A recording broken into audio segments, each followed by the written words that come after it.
Between Australia and the equator, a rugged mountain range reaches up out of the sea. Few outsiders have crossed its beaches to enter its once dark and dangerous heartland. This was a land of cannibals and headhunters. Its name is New Guinea, the largest tropical island on Earth. It's a land so unexpected that glaciers top its peaks, while coral reefs ring its shores. Its mountains are so impassable that 1,000 different languages are spoken by the people of the interior. In our next two programs, nature explores a land hidden from the outside world. In fact, our filmmakers were the first to capture a sacred Stone Age ritual. Join us for this portrait of the bizarre and the beautiful.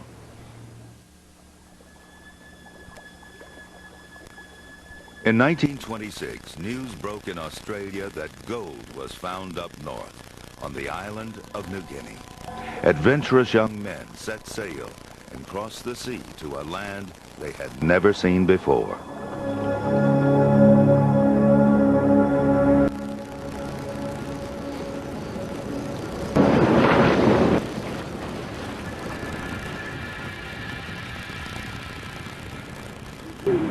They made small settlements along the coast.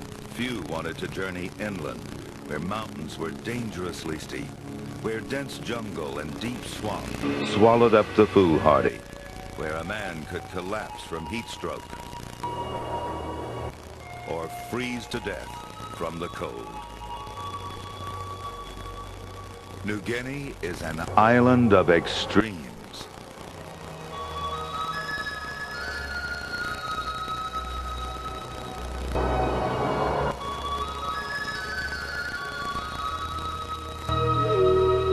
Just east of Asia, due north of Australia, New Guinea sits between the Indian and Pacific Oceans. It is the second largest island in the world.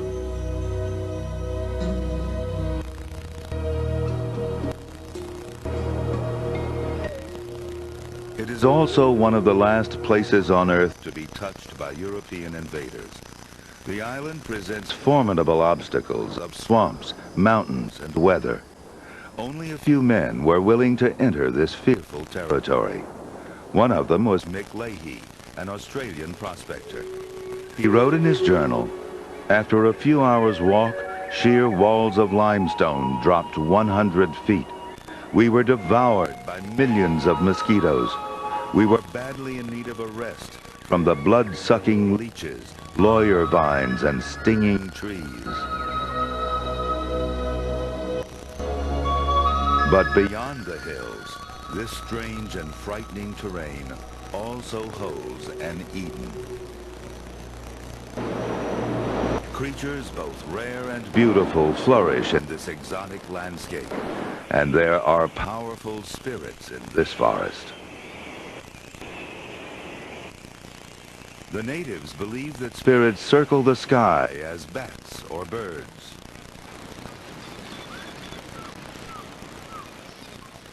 Or fly across the ocean.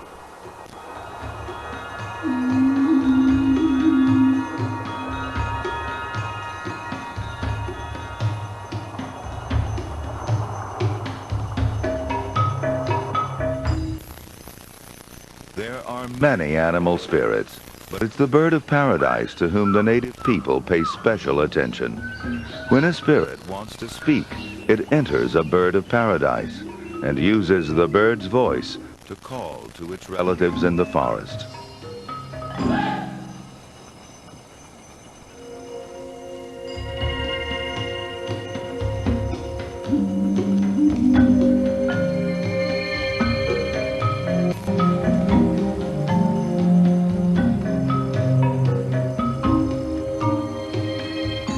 The newcomers, however, saw this place as anything but a paradise. The terrain of most of the island dashed any hopes of an easy exploration.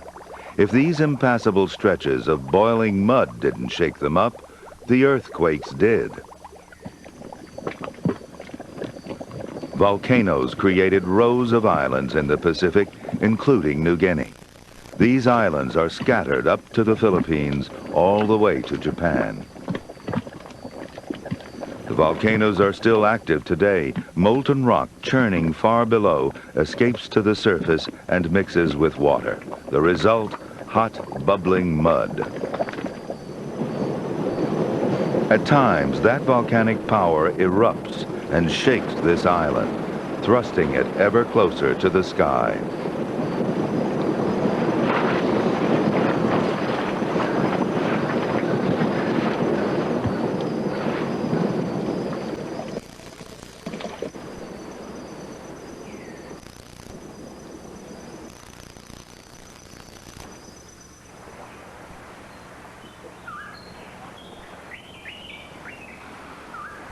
The tranquil coastline belies the turmoil that created it.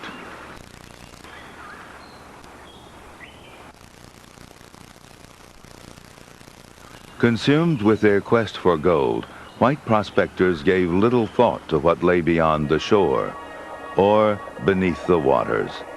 They would have found a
found nowhere else in the world. Clownfish have developed a way to avoid being stung. The fish does an elaborate dance, carefully smearing mucus from the anemone over its body. Since the anemone doesn't sting itself, it won't sting a fish covered in its own slime.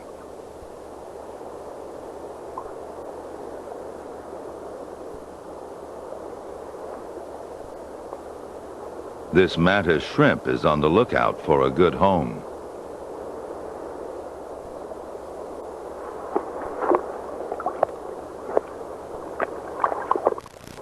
The base of the reef seems ideal.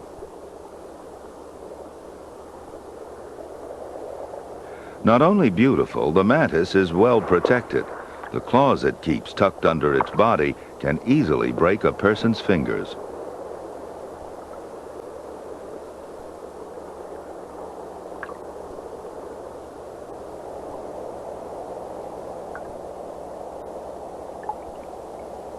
Another creature finds a hiding place, this time in these red gorgonians. Within them are razorfish, swimming in this curious way to disguise themselves against the vertical stalks.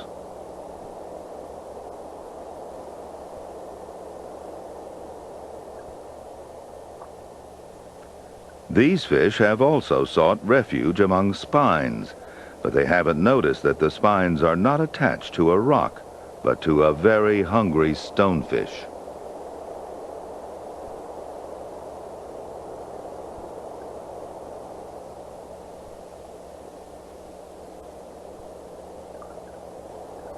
They make the fatal mistake of coming too close.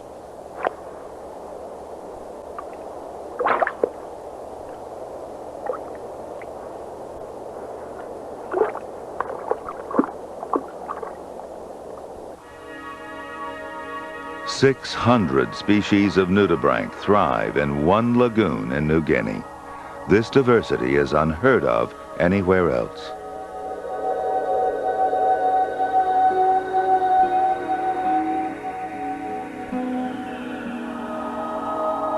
Their colorful coats are attractive, and their slow pace makes them a tempting meal for a fish. But looks can be deceiving. The nudibranchs eat coral polyps, which give them either a nasty taste or the ability to sting.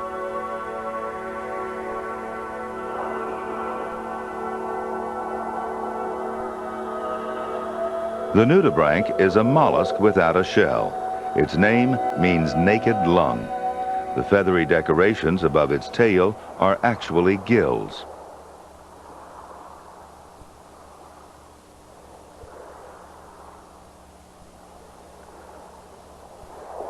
A triggerfish finds what looks like an easy meal.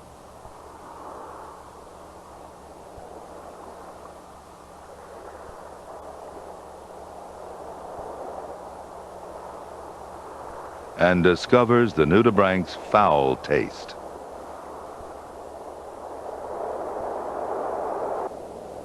This collection of sea life is massive, a collage of color and conflict.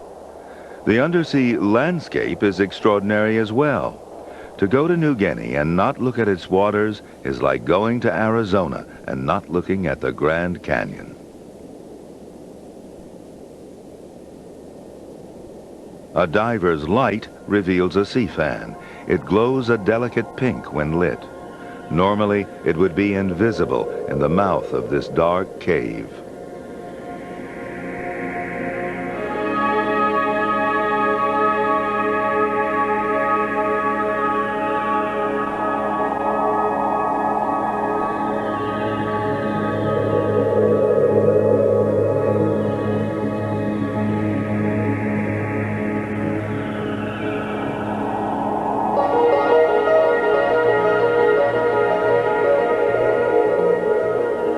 And near the surface, almost every rock is smothered with coral.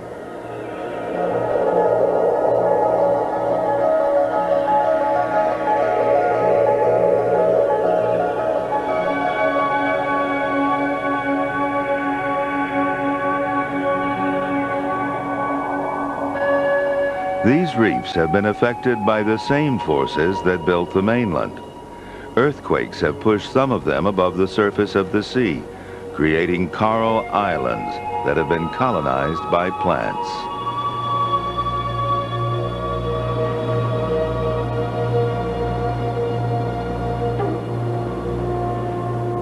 These terraces were once coral reefs. They were slowly pushed out of the water by the collision of the Pacific seafloor with the crust of New Guinea. This continuous collision gives birth to the island's volcanoes.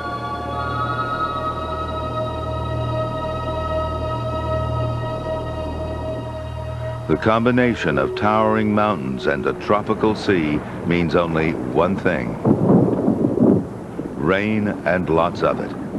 Thunderstorms occur almost every afternoon. In some parts of New Guinea, rainfall is 20 feet a year.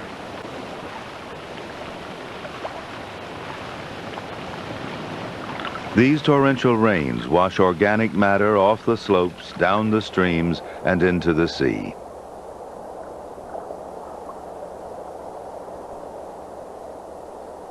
The abundance of these nutrients fertilizes an already rich sea life.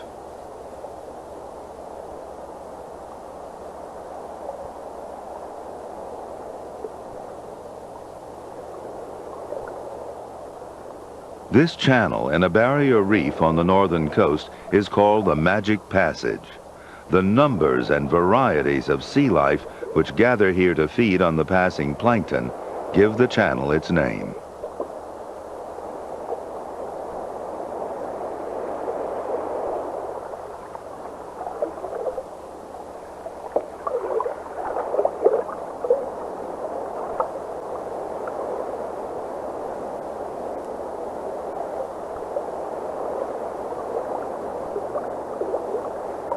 Where the current is at its strongest, a perpetual underwater hurricane has swept the seafloor clear of coral.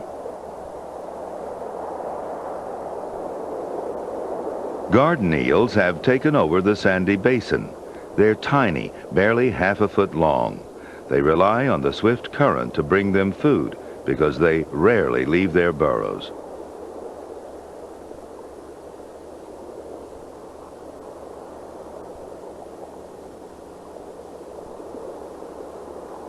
They're quick, and with their sharp eyes can look out for food and potential predators.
The origins of these people are not known for sure, but it's thought they came from Asia 50,000 years ago, crossing the open water on canoes and rafts.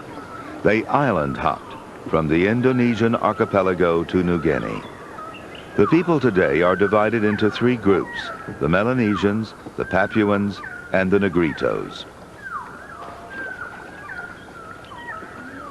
Although Europeans had known of this island since 1512, they didn't settle here. The original people of New Guinea lived in virtual isolation until the 20th century.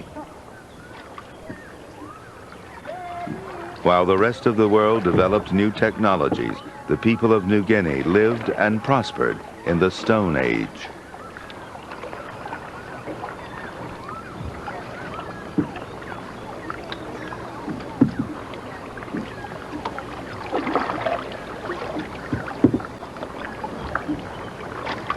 Those who settled along the coast would never go hungry.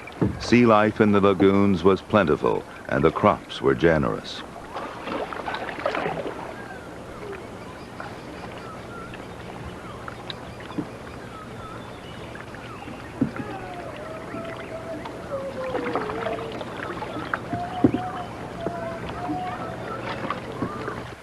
Volcanic ash makes the soil extremely fertile, and the farmers grow bananas, coconuts, sugarcane, and sweet potato all year long. New Guineans utilize the entire banana tree. They harvest the stalks and fibers and use the fronds to carry food. Eating the banana itself was once taboo. Warriors would not eat a banana before a battle. They believed the fruit's softness would diminish their strength. The coconut, like the banana, is used for more than food. Its wood, leaves, and fibers are transformed into utensils, vessels, even homes.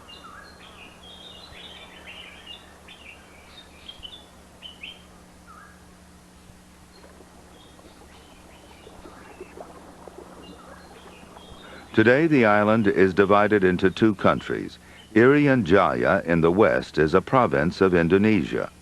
Papua New Guinea in the east is an independent country. But throughout the island, each coastal village, each mountain valley contains a separate, unique culture. Because of the isolated pockets of people, almost 1,000 different languages are spoken in New Guinea. These are the Mount Hagen Highlanders.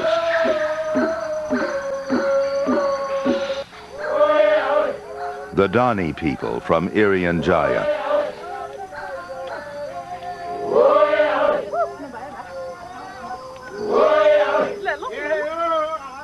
Huli Wigman from the Highlands.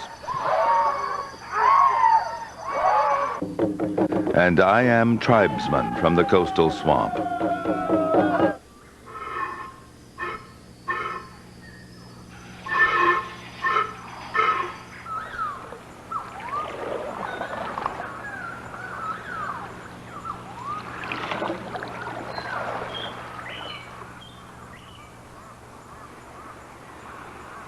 Although humans migrated to New Guinea from Asia, most animals could not.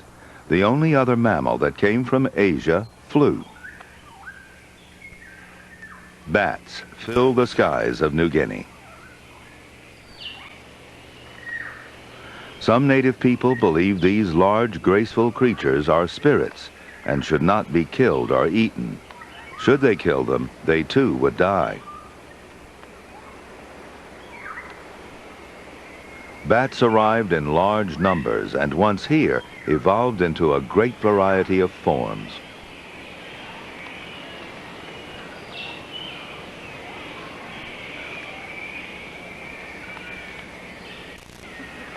This is one of the island's biggest bats, a spectacled flying fox, a fruit bat with a wingspan of more than 3 feet.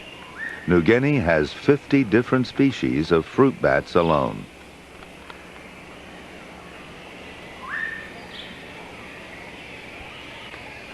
These bats are voracious vegetarians. The natives need to guard their farms and gardens against these armies of the night.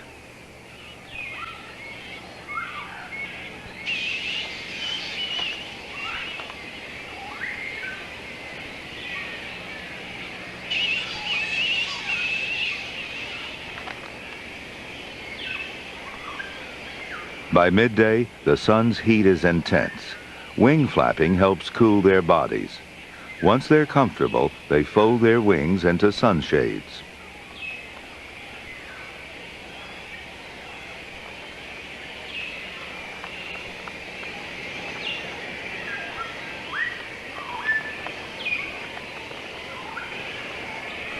They need to rest in preparation for the night of feeding ahead.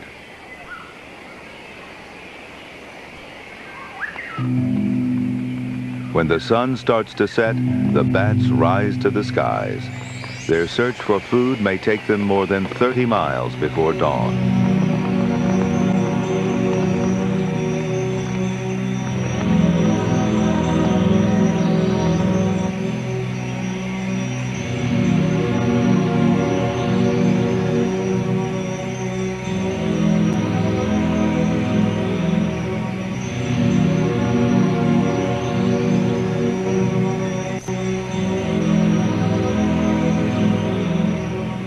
The only other mammals to migrate to New Guinea did not fly, they walked.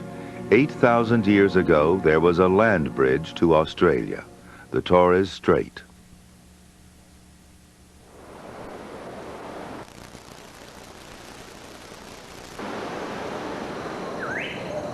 At that time, the Torres Strait was a great swampy plain like this that stretched unbroken between New Guinea and the Australian continent. But the rising sea level submerged the land bridge, and the connection between the two countries was severed. Many Australian animals were stranded on New Guinea.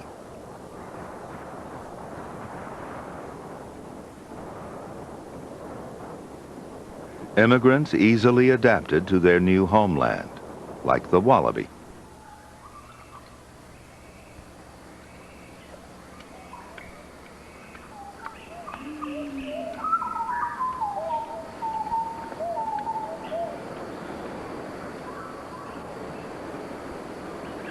The open savannas along the southern coast are very similar to their native Australia. In the dry season, the sun bakes the ground hard. Rain doesn't fall for months. The hungry wallabies search for anything green.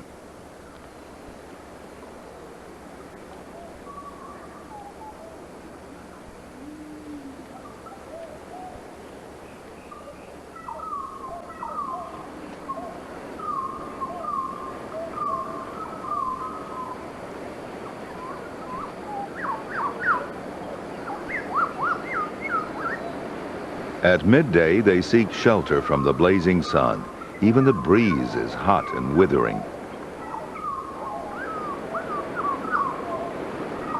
A wallaby baby called a joey is born the size of a postage stamp. The mother carries it in her pouch until it's 8 months old. Then it's big enough to get around on its own.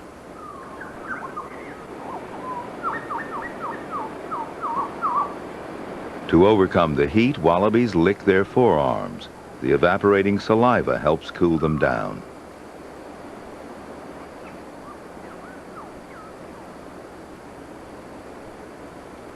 Wallabies were very important in the rituals of the native people. In a bridal ceremony, a man could offer a wallaby as a gift to his prospective family.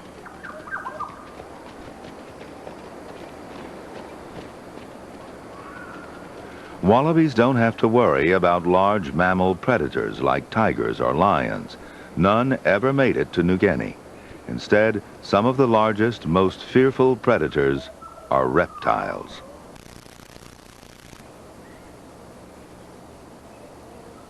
This is an amethystine python, more than 12 feet long from nose to tail, another immigrant from Australia.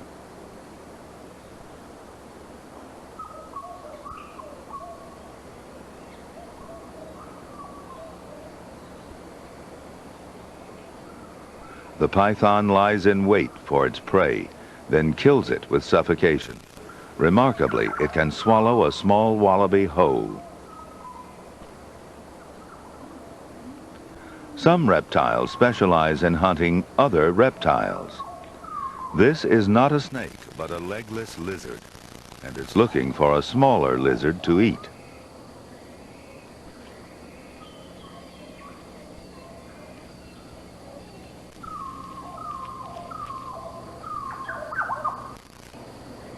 But first, a drink of dew.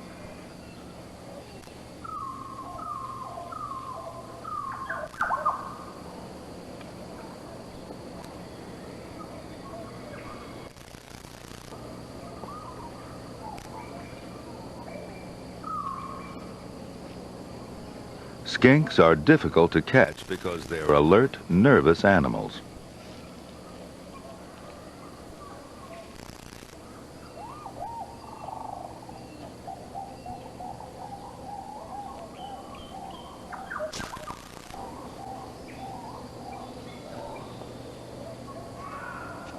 For these lizards, legs would be a handicap. By gliding silently through the grass, they're able to sneak up on their unsuspecting prey.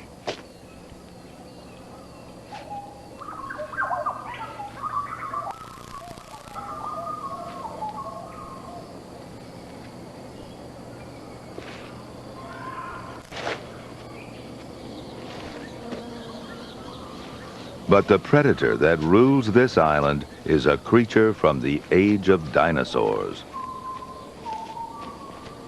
This is Salvadori's monitor, the world's longest lizard. 12 feet in length with fast-moving claws and razor-sharp teeth, it doesn't hesitate to lunge at prey twice its size. Salvadori's monitor is found only in New Guinea, sharing the island with 6 other species of big monitor lizard. It's because New Guinea has no large carnivorous mammals that these dragons rule on.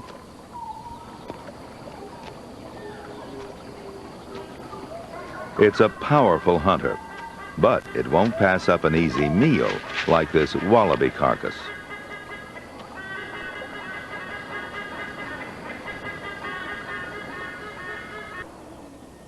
Their thick protective skin allows them to withstand the long dry season in the savanna. Despite their bulk, they are good swimmers and are as agile in the water as on the land. This one uses its tongue to pull odors from the air. It smells a meal. The dry season is hard on the wallabies, but a time of plenty for the monitor. It boldly takes possession of another carcass.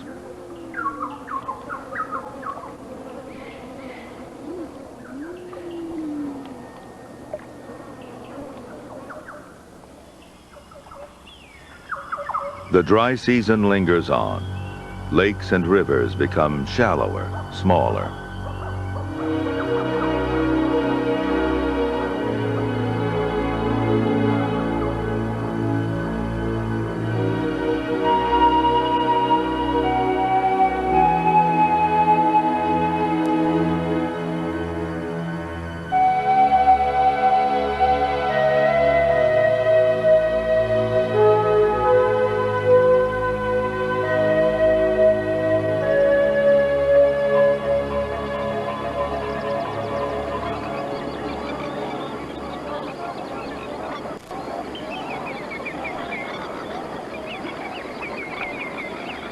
As the pools shrink, many different flocks are forced together, their numbers reaching in the thousands.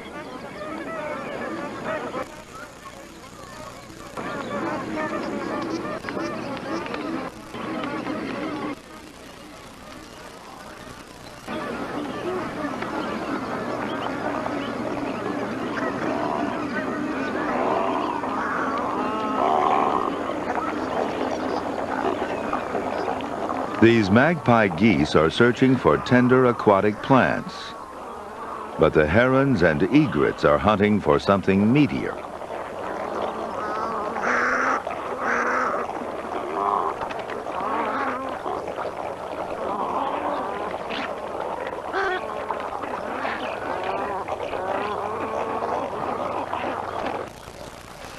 Stranded eels stand little chance against the great white heron's keen eye and sharp bill.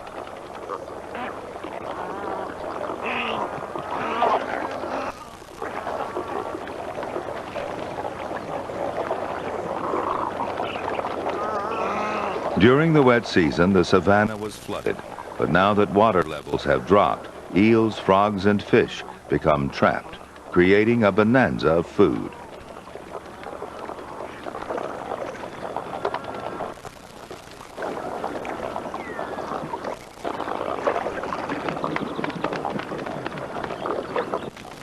Terns and cormorants join in the feast.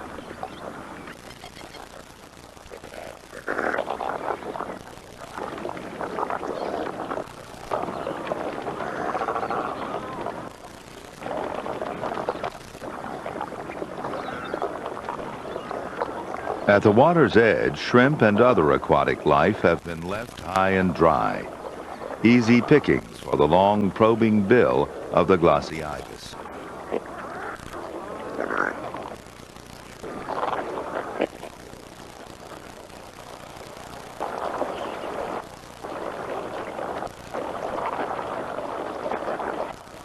Many types of birds come only here to feed, like this elegant Brolga crane.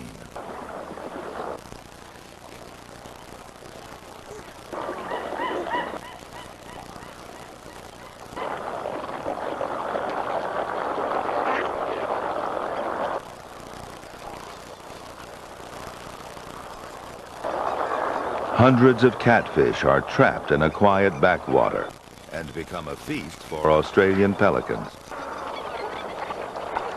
Working in teams, they're able to catch fish with almost every scoop.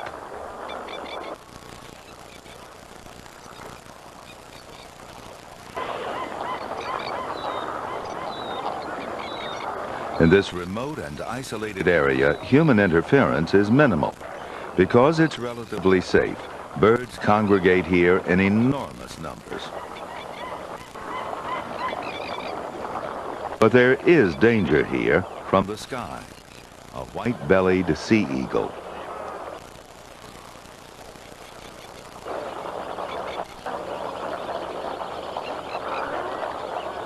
Its presence makes these whistling ducks nervous and flighty.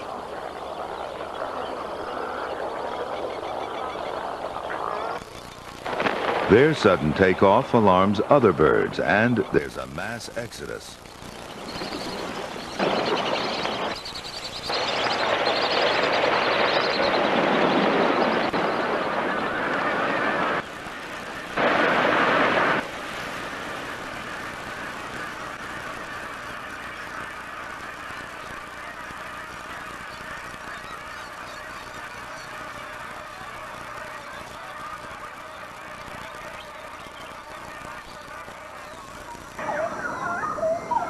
New Guinea has some of the world's most spectacular rivers.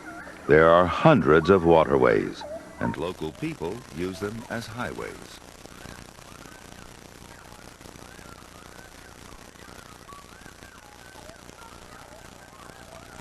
The rivers are natural routes to the interior, and in the 1930s, a few brave explorers tried to use them to reach the Central Mountains. The mightiest and most traveled river is this, the Sepik.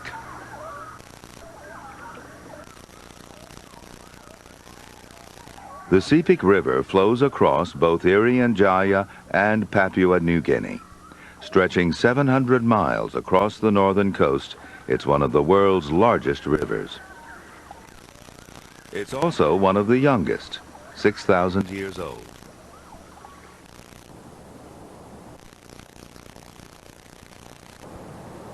This immense tangle of waterways spelled disaster to early adventurers. They often got lost.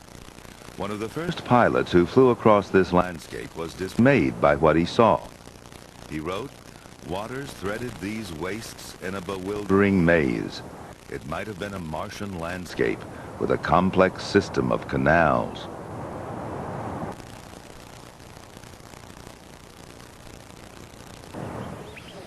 The river's hairpin bends and oxbow lakes can still confuse the inexperienced navigator.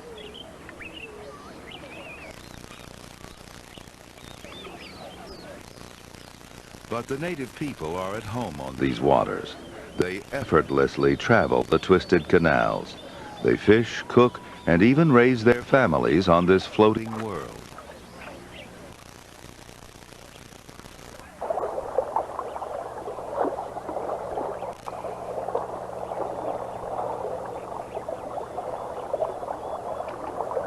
The catfish sustains them, and these fishermen hunt for it in the traditional way, stalking it with a harpoon.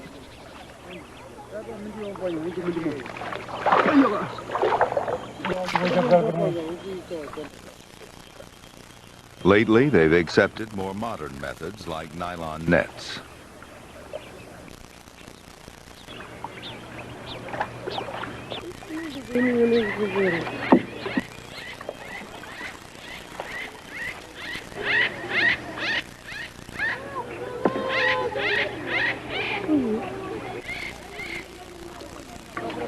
Besides catfish, the Sepik River provides eels, crayfish, snails, and a continual harvest of water lilies.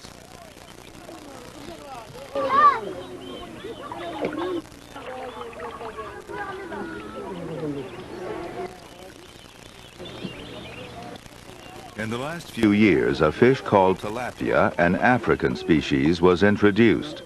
It was hoped that this fish would cut down on the mosquito population. It didn't, but the tilapia has prospered, providing good harvests and plenty of protein for the river people.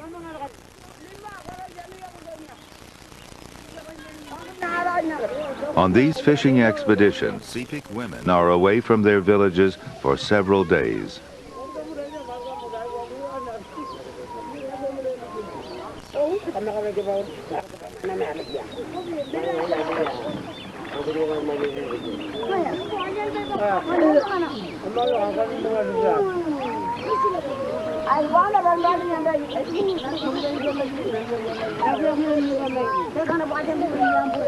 They spend so much time on the water that every aspect of their lives has been modified to take place in a small canoe. Animals, however, don't need a canoe.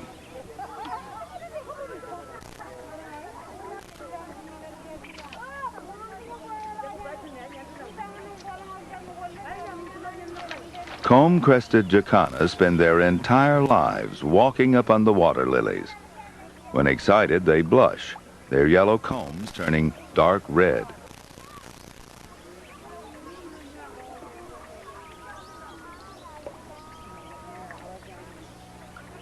The beautiful pygmy goose feeds on the river's surface and rarely comes ashore.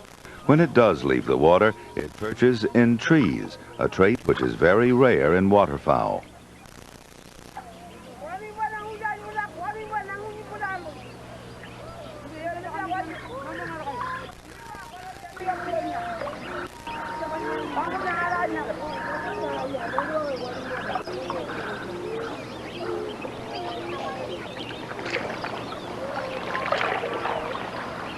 Life for these northern river people looks idyllic, but it's not. The constant threat of floods, tribal disputes, and illnesses, such as malaria, make their life uncertain. So they appeal to the water spirit.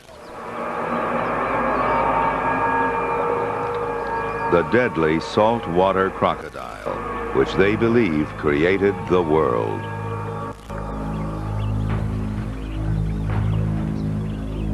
The Sepik people believe they're descended from crocodiles.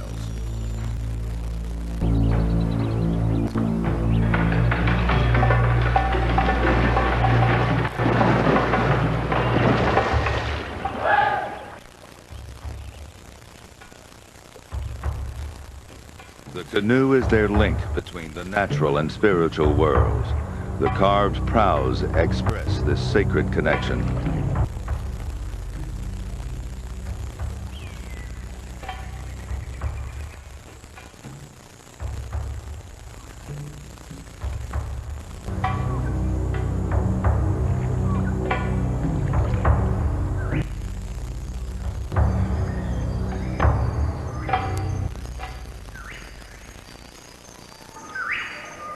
These scars represent the teeth marks of a crocodile, but the wounds were made by a knife. When a boy comes of age, he must undergo a ceremonial initiation. He suffers a ritual attack, and if he survives, he will possess the power of the crocodile.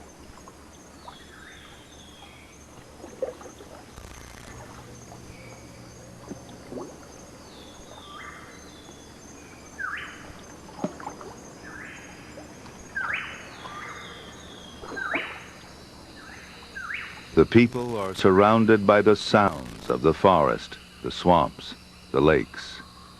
Each voice is a spirit.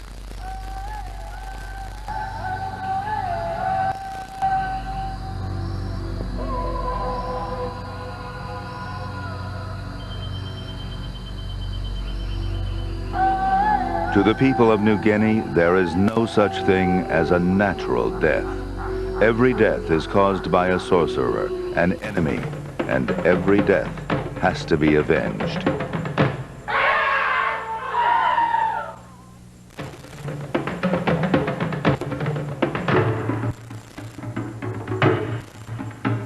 The Asmat people live on the southern coast of Irian Jaya. These ceremonial houses are the center of adult male life. Here they plan wars, hunting raids, and religious rituals. Their religious life once involved headhunting and cannibalism, which they practiced until just a few decades ago.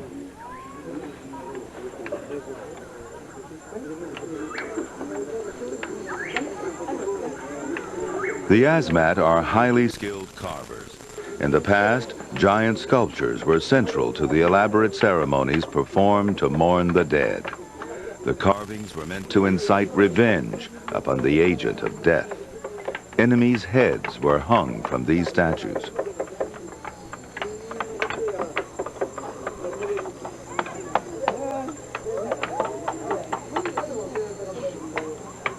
The intricate carvings were never used twice.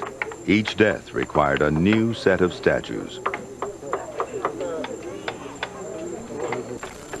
Such carvings were once banned by the Indonesian government in an attempt to wipe out tradition and bring these tribes under control.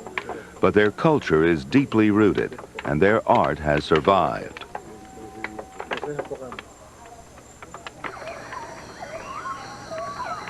The great variety of cultures in New Guinea reflects the diversity of the land.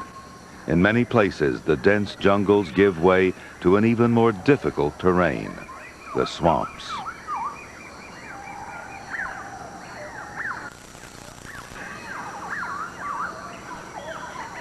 These swamplands are vast, covering 62,000 miles.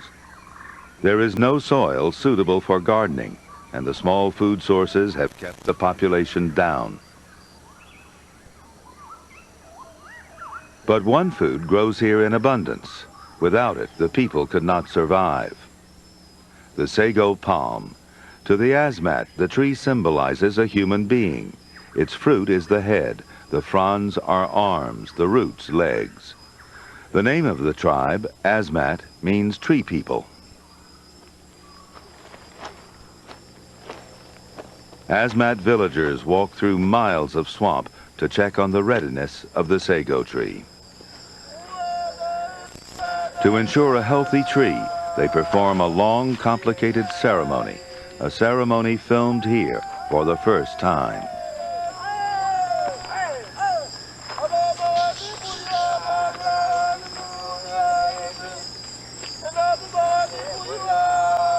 They sing to the sago palm's spirit, asking it to leave before they take down the tree.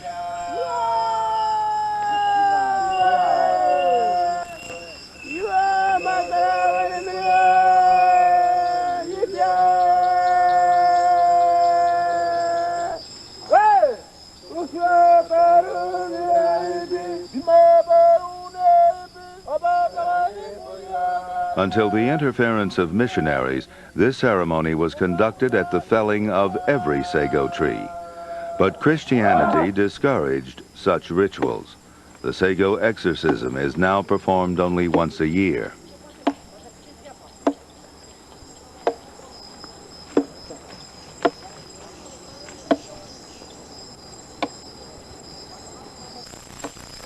For the last time, the spirit is warned away.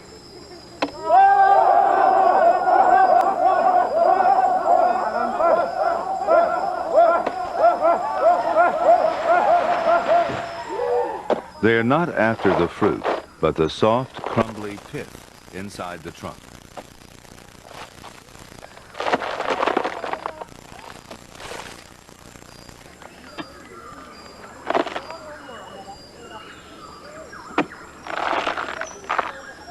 Because they believe the sago represents a human being, they use a wooden pounder carved with headhunting symbols to break apart its body.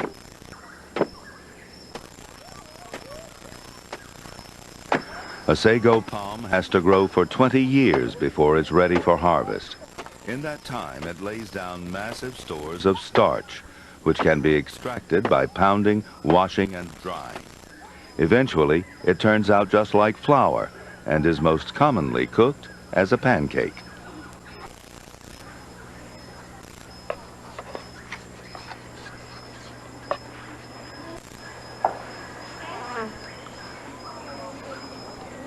Because they have no agriculture, the Asmat rely on the sago for 80% of their calories.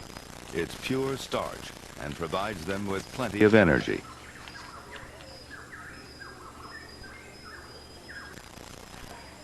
If people are tired of pancakes, there is another way to prepare it, as sago pudding.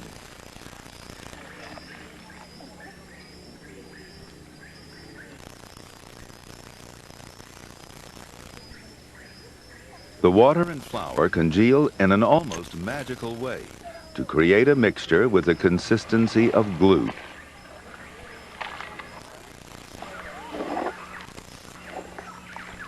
Pancakes and pudding are the staple diet, but the sago trees also offer a surprising nutritional treat.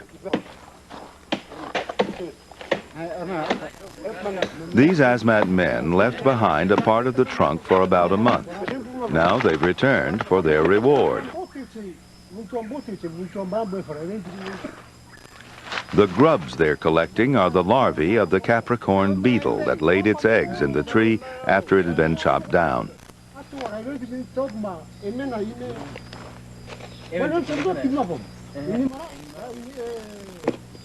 In a land with a drastic shortage of protein, these grubs make a very wholesome snack.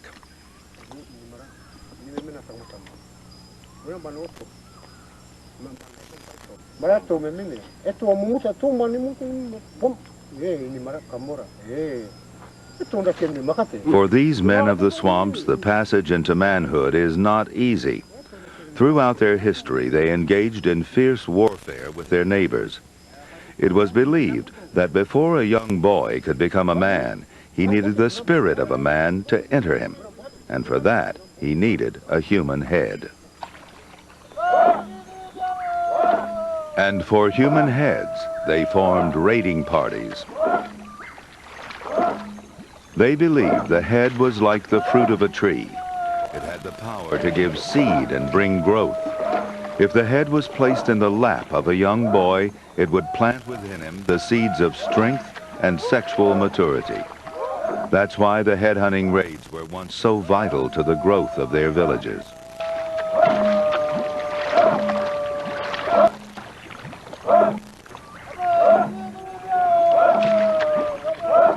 Today, the government and missionaries have put a stop to these age-old rituals. But some say the old ways are still practiced in secret.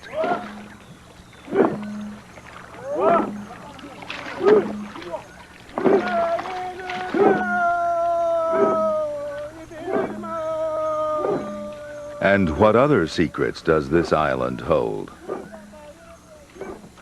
What lies beyond the coastal territories of the Asmat and Sepik people?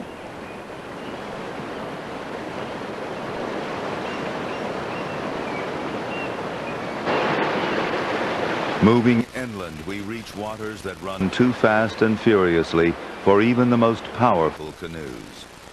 No coastal people travel here. Few strangers have penetrated this fortress of jungle, rock, and water.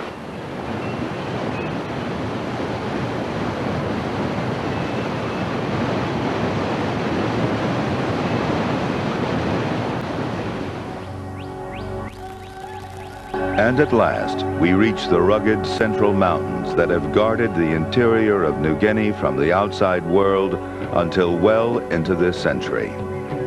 In our next episode, we accompany one of the first explorers to reach New Guinea's hidden heart.